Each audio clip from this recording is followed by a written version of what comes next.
শিক্ষিকার মাথায় ছাত্রীর মায়ের ১০ কোপ, আঙুল বিচ্ছিন্ন, সারা শরীরে আঘাত।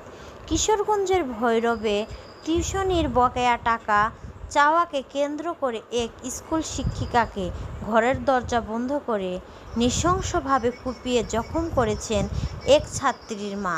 হামলায় ওই শিক্ষিকার মাথায় ১০টি কোপ লেগেছে এবং একটি আঙুল শরীর থেকে বিচ্ছিন্ন হয়ে গেছে। বর্তমান আশঙ্কাজনক অবস্থায় তিনি ঢাকা মেডিকেল কলেজ ডামেক হাসপাতালে চিকিৎসাধীন রয়েছে।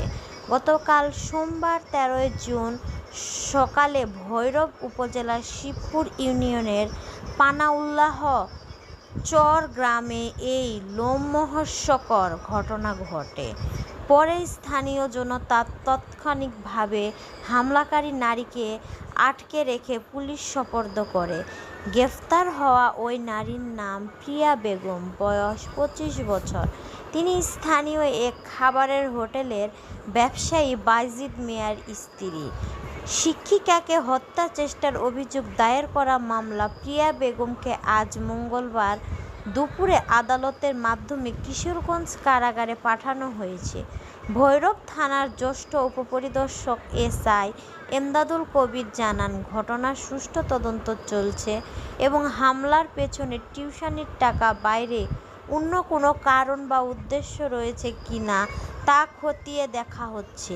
ভুক্তভোগী শিক্ষিকার নাম সিথি সীমিতা, বয়স ২৮ বছর। তিনি স্থানীয় একটি বেসরকারি স্কুলের শিক্ষকতা করেন। পারিবারিক সূত্রে জানা গেছে, প্রিয়া বেগম এক সন্তানকে গত ৩ মাস ধরে বাসায় গিয়ে পড়াতেন সিথি। এর বিনিময়ে প্রতি মাসে ১৫০০ টাকা দেওয়ার কথা ছিল, কিন্তু আগে সিথি বকেয়া টিউশনি টাকা চাইলে প্রিয়া বেগম চরম ক্ষুব্ধ হন। গতকাল সোমবার সকালে যথারীতি ওই শিক্ষার্থীকে পড়াতে যান সিথি। পড়া শেষ করে চলে আসার ঠিক আগ মুহূর্তে প্রিয়া বেগম ঘরের দরজা আটকে দিয়ে দা দিয়ে সিথিকে এলোপাতাড়ি কুপাতে শুরু করেন। দরজা বন্ধ থাকায় শত চেষ্টা করেও সিথি ঘর থেকে বের হতে পারেননি।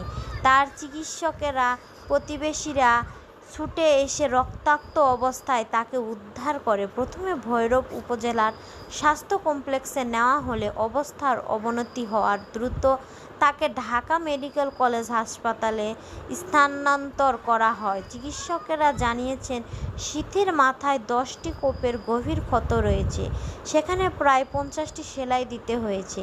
এছাড়া তার হাতে ৭টি আঙুল মারাত্মকভাবে ক্ষতিগ্রস্ত হয়েছে এবং একটি আঙুল বিচ্ছিন্ন হয়ে গেছে। হাসপাতালে চিকিৎসাধীন শিক্ষিকা সিথি সীমিতা ঘটনার বর্ণনা দিয়ে বলেন, মাথার প্রথম কোপটি দেওয়ার পর আমি দরজা খোলার চেষ্টা করি। অন্যদিকে ঘরে একটি ছিটকানি লাগানো থাকলেও ঘটনার দিন পরিকল্পিতভাবে ২টি ছিটকানি লাগানো ছিল। পরে আমি আর বের হতে পারিনি। কোপানোর সময় প্রিয়া আমার শরীরের স্বর্ণালংকারের দিকে নজর দেয় এবং বলতে থাকে, আমার কাছে ১ আনা স্বর্ণ নেই, তুই এত স্বর্ণ পরে আছিস কেন? স্বর্ণ দে। মামলার বাদী শিশু মিয়া অভিযোগ করে বলেন, এটি মূলত হত্যা করে স্বর্ণ অলংকার ছিনতাইয়ের একটি সুপরিকল্পিত হামলা। প্রিয়া বেগম আগেও এলাকায় এ ধরনের অপরাধমূলক ঘটনা ঘটিয়েছে। এখন অপরাধের তীব্রতা হালকা করার জন্য একটি মহল তাকে মানসিক ভারসাম্যহীন বলে চালিয়ে দেওয়ার অপচেষ্টা করেছে।